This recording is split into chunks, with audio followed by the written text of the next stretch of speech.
आज जैसा कि आप देख रहे हैं, आज भारत शासन अधिनियम 1935। आज का टॉपिक है भारत शासन अधिनियम 1935। भारत शासन अधिनियम 1935 है क्या, इसके बारे में संपूर्ण जानकारी आपको इस वीडियो में मिलने वाली है। तो वीडियो को स्किप ना करें और वीडियो में ज़्यादा से ज़्यादा लोगों को शेयर करें और सब्सक्राइब करें।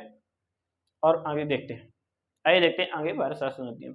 भारत शासन अधिनियम क्या है, भारत शासन अधिनियम कैसे बना, भारत शासन अधिनियम कब बना, भारत शासन अधिनियम में क्या क्या हुआ, उन सारी चीज़ों को विस्तार पूर्वक हम इस वीडियो में देखने वाले हैं।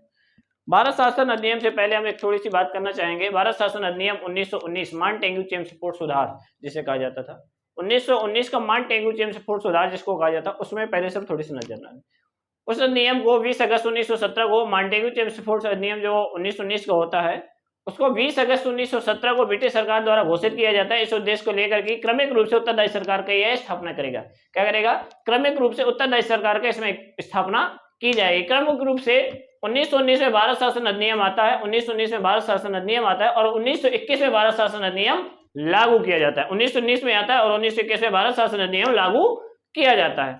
इसमें क्या होता है कि जो भारत शासन अधिनियम होता है, इसमें द्वैध शासन प्रणाली की व्यवस्था होती है।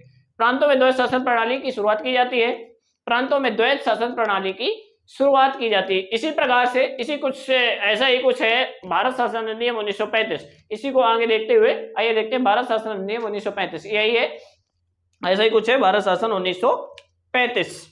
भारत शासन 1935 ये कहता है कि जो भारत शासन अधिनियम कहा जाता है कि भारत शासन अधिनियम 1935 जो था, इसको हम छोटा संविधान भी कह सकते हैं।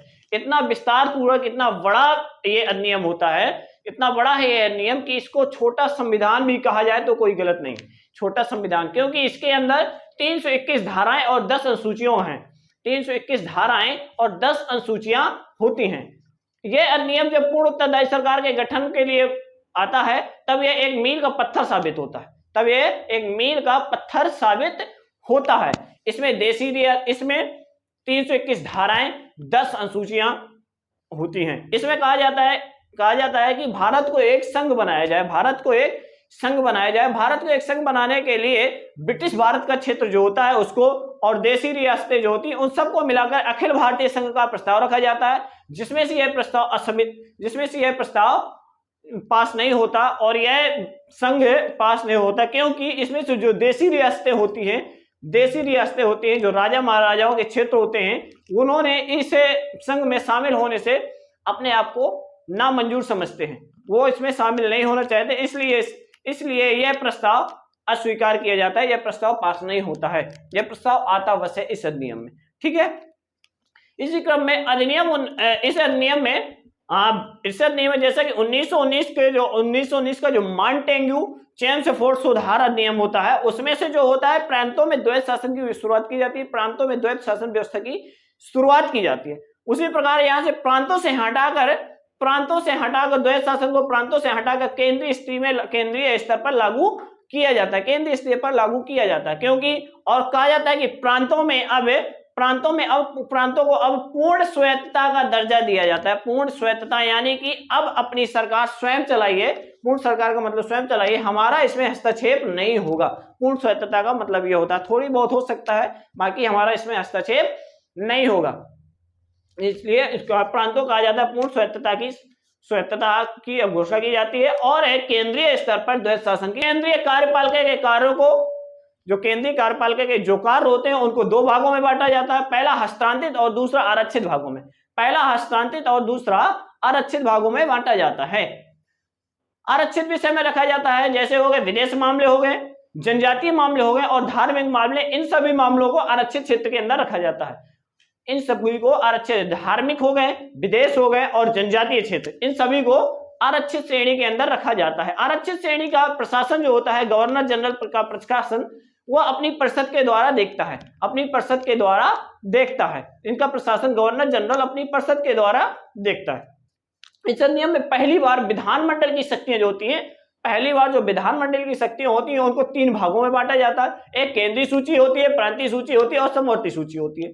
केंद्रीय सूची, प्रांतीय सूची और समवर्ती सूची, इस प्रकार से कुछ भारत शासन अधिनियम 1935 से। आइए देखते हैं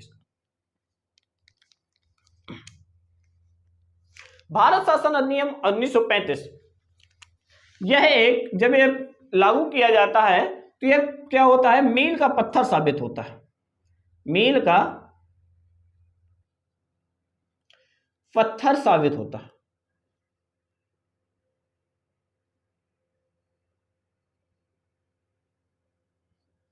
इसके अंदर 321 321 धाराएं और 10 अनुसूचियां होती हैं, इसीलिए इसे बहुत बड़ा विस्तार या बहुत बड़ा अधिनियम कहा जाता है। 10 अनुसूचियां और 321 धाराएं होती हैं, इसलिए इसका विस्तार बहुत बड़ा होता है। इसे हम छोटा संविधान कहें तो कोई गलत नहीं होगा, क्योंकि यह इतना विस्तार पूरा, इतना भयानक भयावह होता है। और क्या होता है इस पे, इसमें एक संघ, जैसे कि भारत एक संघ है, भारत एक संघ है, इसी प्रकार एक संघ बनाने की घोषणा, एक संघ बनाने का प्रस्ताव आता है, अखिल भारतीय संघ बनाने का प्रस्ताव आता है, जिसमें से विदेशी रियासत विदेशी रही सॉरी ब्रिटिश भारत, इसमें से क्या होता है, जो ब्रिटिश भारत का क्षेत्र होता है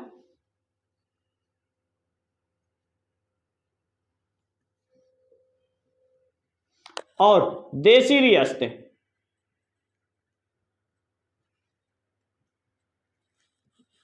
देशी रियासतों को मिलाया जाता है, जिसमें से देशी रियासतें नामंजूर होती हैं, देशी रियासतें इस संघ में मिलने को मंजूर नहीं होती, इसलिए यह संघ है। इसलिए भारत संघ का प्रस्ताव ही रह जाता है, का प्रस्ताव ही रह जाता है।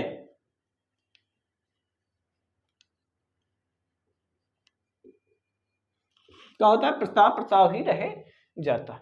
इस अधिनियम में जो प्रांतों में होता है, कि प्रांतों में क्या होता है, 1935 के अधिनियम में, 1935 के अधिनियम में क्या होता है, जो प्रांतों से द्वैध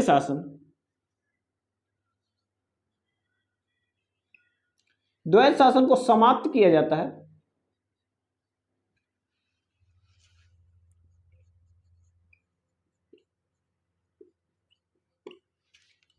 और द्वैध शासन को समाप्त करके केंद्रीय स्तर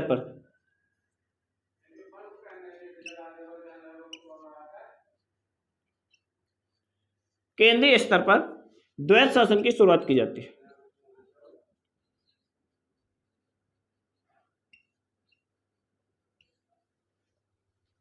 द्वैध शासन की शुरुआत की जाती है।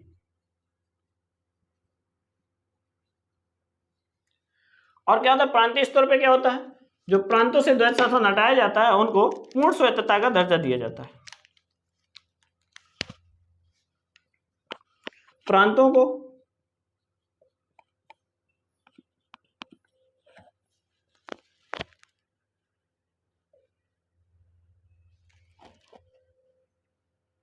पूर्ण स्वायत्तता का दर्जा मिलता है।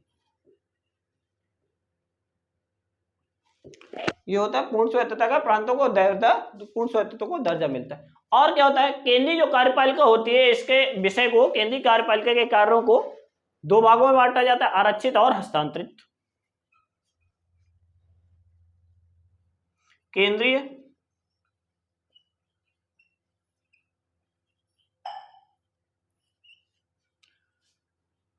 पालिका के कार्यों को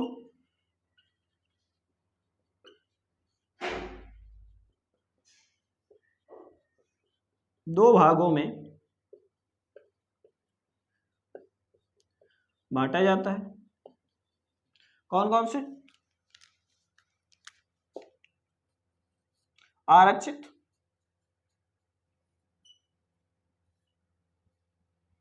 दूसरा हस्तांतरित।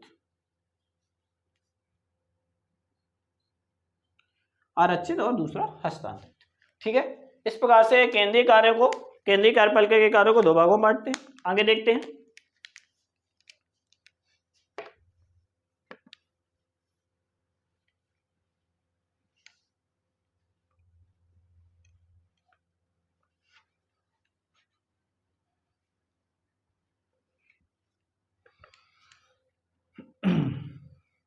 आरक्षित के अंदर क्या आता है, जो आरक्षित है कार्यपालिका के कार्य जो आरक्षित में होता है, और उसके अंदर क्या आता है, आरक्षित श्रेणी में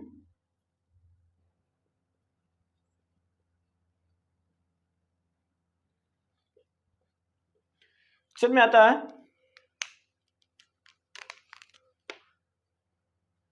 विदेश मामले,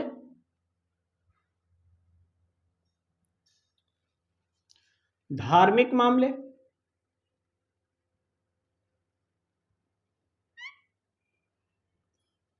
और जनजातीय कार्य।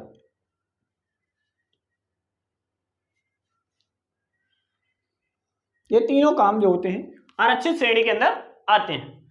और क्या होता है और क्या होता है, आरक्षित श्रेणी के अंदर का जो प्रशासन होता है, इनका प्रशासन गवर्नर जनरल अपनी परिषद के द्वारा देखता है। आरक्षित श्रेणी का प्रशासन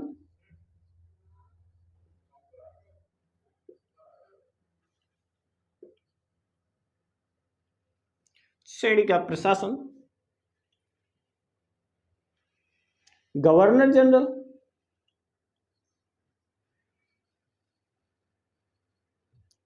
अपनी परिषद के द्वारा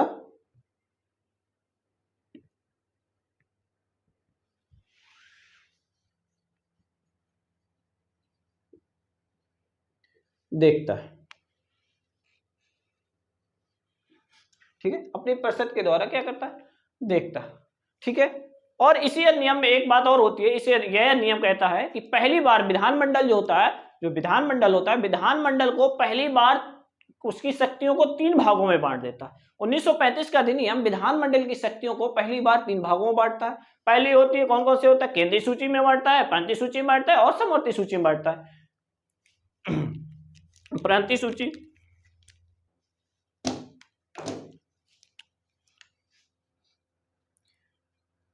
केंद्रीय विधानमंडल की शक्तियों को 3 भागों में बांटा जाता है।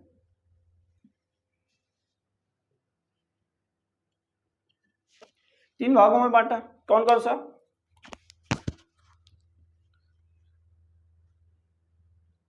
केंद्रीय,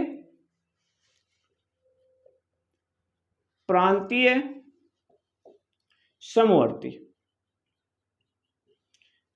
कौन कौन सी, केंद्रीय सूची, प्रांतीय सूची और समवर्ती सूची। ओके,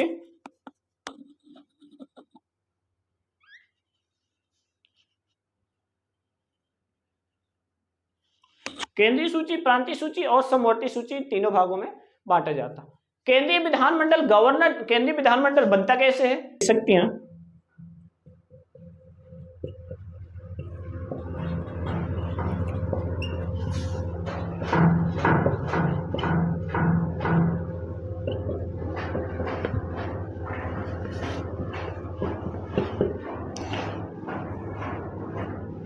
केंद्रीय विधानमंडल की शक्तियां कौन कौन सी होती हैं, केंद्रीय विधानमंडल की शक्तियां कौन कौन सी होती हैं, इस पे होता है केंद्रीय गवर्नर जनरल, दूसरा गवर्नर जनरल हो गया, दूसरा केंद्रीय विधानसभा, केंद्रीय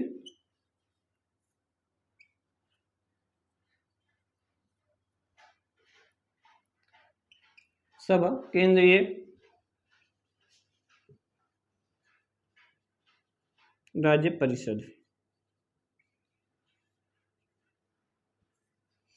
केंद्रीय राज्य परिषद। इन तीनों के मिलाकर बनती है केंद्रीय विधानमंडल की शक्तियां। केंद्रीय विधानमंडल इन तीनों के मिलाकर बनता है। केंद्रीय राज्य परिषद जो होता है वो एक स्थायी सदन होता है। केंद्रीय राज्य परिषद एक स्थायी सदन होता है जिसके 1/3 सदस्य प्रत्येक 2 वर्ष में अवकाश प्राप्त करते हैं। इसके 1/3 सदस्य प्रत्येक 2 वर्ष में अवकाश प्राप्त करते हैं। केंद्रीय राज्य परिषद के ये स्थायी सदन है।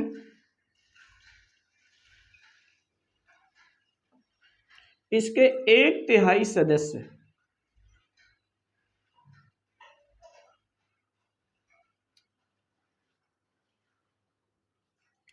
प्रत्येक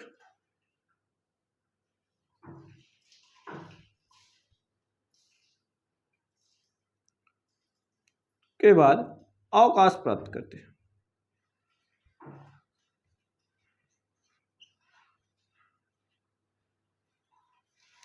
क्या करते हैं? अवकाश। प्रत्येक 2 वर्ष के बाद ये लोग अवकाश प्राप्त करते हैं। और प्रांतीय सूची के विषयों पर कानून बनाने का पूर्ण अधिकार प्रांतीय विधानसभाओं को था। जो प्रांतीय सूची होती है, ये प्रांतीय सूची,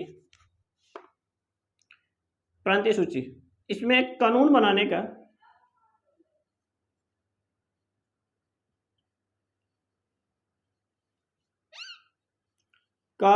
अधिकार, कानून बनाने का अधिकार किसको होता है? कानून बनाने का अधिकार, प्रांतीय सूची के विषय पर कानून बनाने का अधिकार, पूर्ण अधिकार प्रांतीय विधानसभा को होता है, प्रांतीय विधानसभाओं को होता है।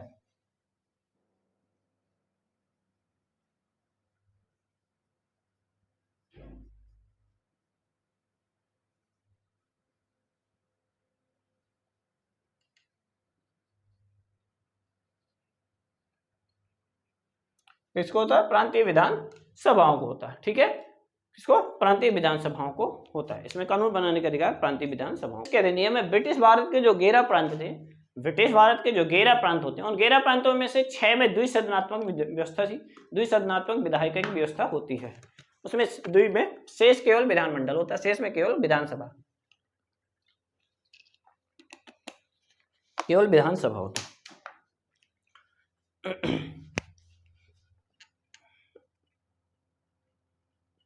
ब्रिटिश भारत के 11 प्रांतों में से 6 में केवल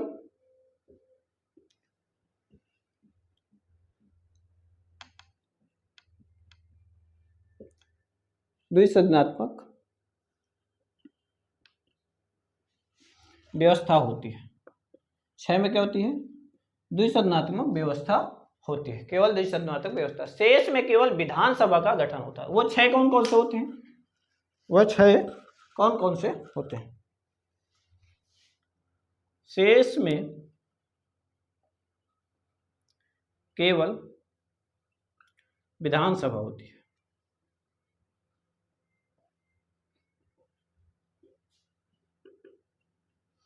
छह कौन कौन से हैं?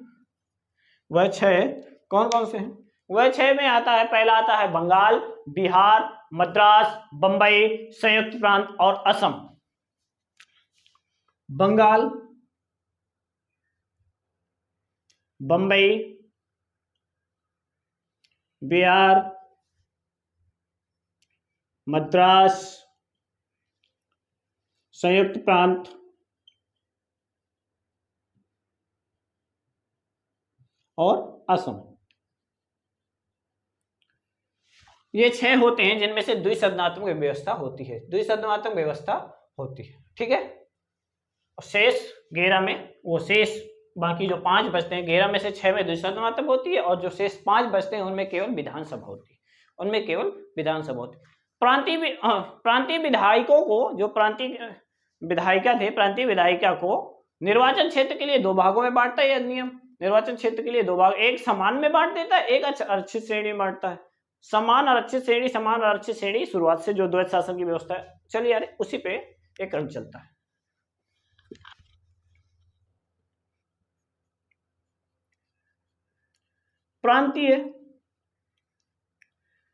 प्रांतीय विधायिका को, प्रांतीय विधायिका होती है,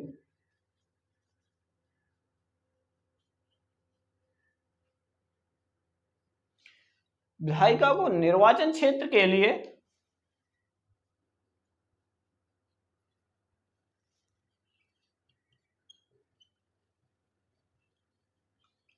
2 भागों में बांटा जाता है, 2 भागों में बांटा जाता है। 2 भाग कौन कौन से होते हैं? पहला होता है सामान्य, सामान्य, और दूसरा होता है वही आरक्षित श्रेणी, सामान्य श्रेणी और आरक्षित।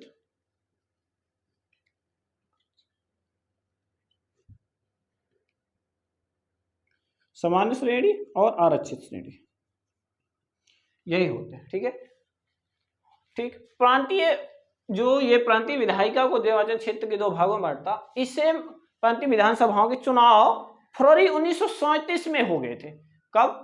इसके जब चुनाव हुए थे, चुनाव कब हो गए थे? जो प्रांतीय जो बांटता है और चुनाव होता है, इनका सारा क्रम फरवरी 1937 में हो जाता है। फरवरी 1937 में, फरवरी 1937 में हो जाता है। 1935 के अधिनियम में, 1935 के अधिनियम एक व्यवस्था और लागू करता है अपने अंदर, क्योंकि इसको कहा जाता है छोटा संविधान, विस्तार पूर्वक तो ही है। तो इसमें एक और लागू होता है कि जो दलित महिलाएं होती हैं और मजदूर तबके के अलग अलग लोग होते हैं, मजदूर तबके के अलग अलग वर्ग होते हैं, उन सभी को अलग अलग निर्वाचन की व्यवस्था सांप्रदायिक प्रतिनिधित्व के द्वारा की जाती है। सांप्रदायिक प्रतिनिधित्व के द्वारा यह अधिनियम व्यवस्था करता है और कहता है कि मताधिकार का विस्तार भी करता है। लगभग 10% लोगों को मत देने का अधिकार भी यह अधिनियम 1935 का नियम देता है। लगभग 10% लोगों को अपने मताधिकार का प्रयोग करने का भी मत अधिकार देता है। और क्या होता है? देश की मुद्रा और साख पर नियंत्रण करने के लिए 1935 का अधिनियम भारतीय रिजर्व बैंक की स्थापना भी करता है। भारतीय रिजर्व बैंक की स्थापना भी करता है। क्या होता है? दलित महिला, मजदूर वर्ग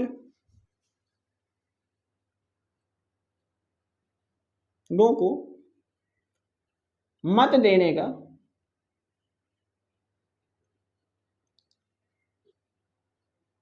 अधिकार देता है, मत देने का अधिकार देता है। और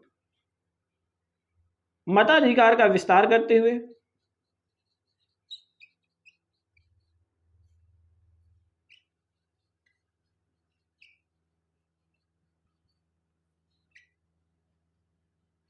मताधिकार का विस्तार करते हुए 10% संपूर्ण मत का 10% मत देने का अधिकार देता है।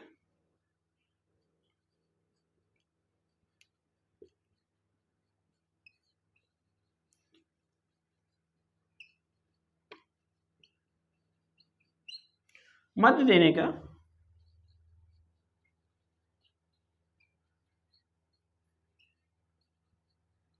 अधिकार 1935 का नियम प्रदान करता है। और देश की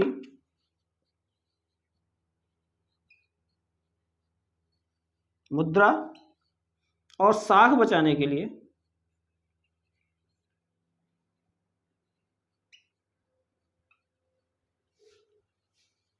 के लिए 1935 के अधिनियम में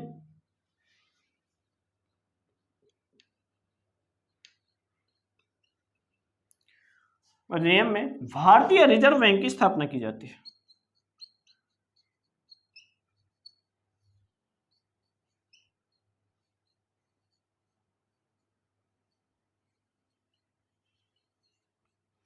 रिजर्व बैंक की स्थापना की जाती है।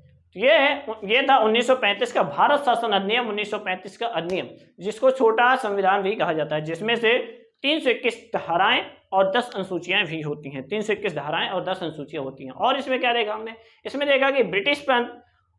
देखा कि जो ब्रिटिश भारत के क्षेत्र थे और देसी रियासतें, उनको मिलाकर एक संघ बनाने का प्रस्ताव लाया जाता है, जिनमें से देसी रियासतें शामिल नहीं होती हैं और वह संघ प्रस्ताव ही रह जाता है। देसी